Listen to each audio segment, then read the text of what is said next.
don't be a sheep.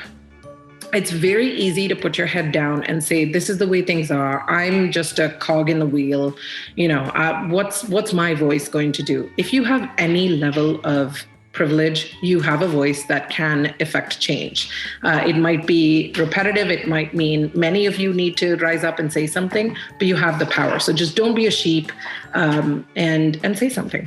Welcome to ABCDEI, a podcast that explores topics of diversity, equity, and inclusion through stories of distinct and powerful lived experiences. If you are tired of the preaching, shaming, and theory about why inclusion matters and just want to create change already, then you're in the right place. Join us as we unlearn bias one alphabet at a time. My name is Susan Diaz. And I'm Rohini Mukherjee.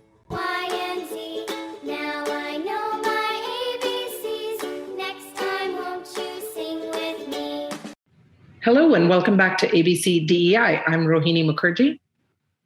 And I'm Susan Diaz. And we are wrapping up season 2. This is episode 20. And we're also wrapping up our little mini series on sort of the Allyship Manual, let's call it, like breaking it down into things that we can all be doing at a personal level on an ongoing basis to become better allies. And this week, we wanted to think about approaching inclusion and actions from the metaphor of baking. So in my sort of history in content, I spent a fair amount of time being a blogger, and food blogs, Rohini, were my preferred tool. And often you would have to put in ingredients which might not work for everyone. So for example, if it's like a chocolate cake, there might be someone who wants to make the chocolate cake who's vegan and therefore doesn't have egg, which is a pretty key thing, and butter, which is a pretty key thing in baking. So you usually have to provide an egg substitute. And you want 1 egg, use instead, 3 tablespoons of flax and 6 tablespoons of water and leave it for 15 minutes. So really providing that knowledge translation so that more people can have access to that same body of work was something that came super naturally, I think, to recipe developers and bloggers and people in the food space, right? And they went quite far with it. There's now stuff. I mean, at one point, as someone who's a mom to a kid who sort of had food allergies, it was difficult to find different things to suit diets. But now we've come a long way making sure that sort of thing is possible. And I really want for us to think about inclusion. And again, maybe I'm oversimplifying it, but I'm eternally hopeful. I think we've gone through some seriously life-changing bonding experiences by the way of a pandemic. And it's possible, folks. I believe it's possible. I believe it's possible to approach it like that. And yeah, that's my little soapbox moment. Absolutely. And I think when you break it down, I mean, I think allyship can sometimes seem like an unattainable, constantly moving target. Like, how do I do it? Constantly have to do it. And yes, you do.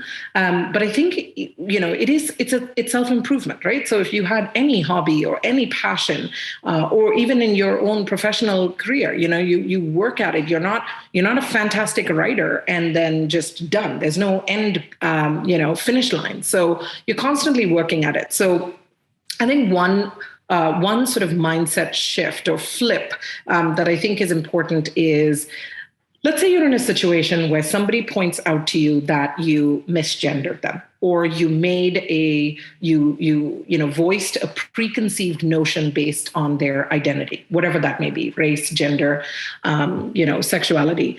It is very important in that moment. I mean, the instinct, let's go with instinct. Instinct is to immediately defend yourself, right? Mm-hmm. So it is, I didn't do that. I didn't mean that. I would never. That's not my intention.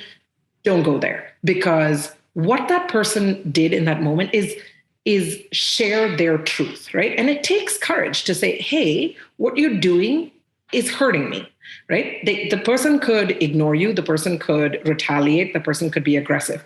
But them taking a moment to say, hey, Rohini, what you said is inaccurate or actually hurts me or is not, my gender identity. Look at it as somebody asking for help and sharing their courage. if somebody, if you were in a by a pool and somebody shouted from the pool, "Hey, I need some help," or "I may have got into the deep end by accident," your instinct is not to say, "Well, there are signs that are clearly everywhere," or "I don't care, I don't want to get wet." Your instinct is going to be to call a lifeguard, throw them afloat, or jump in, right? And so I think that's the important flip, is that when somebody points something out to you, it's not about you in that moment. So it's not about who you know, who your friends are, what you've learned, you've been on a panel. It is in that moment you've hurt them. So it is entirely about them. So just making that flip just takes the ego out of it and takes the prickle out of it. And it's really important. Yeah.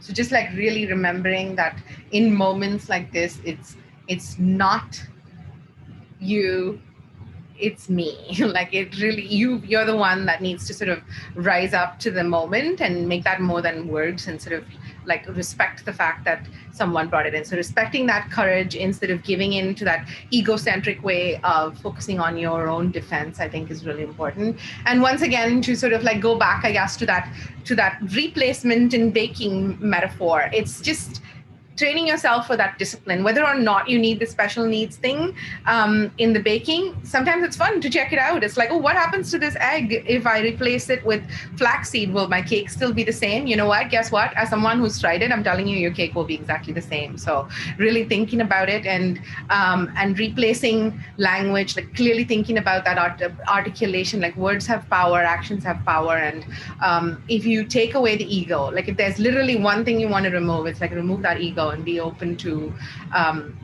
hearing what someone's saying beyond just defending. Yeah.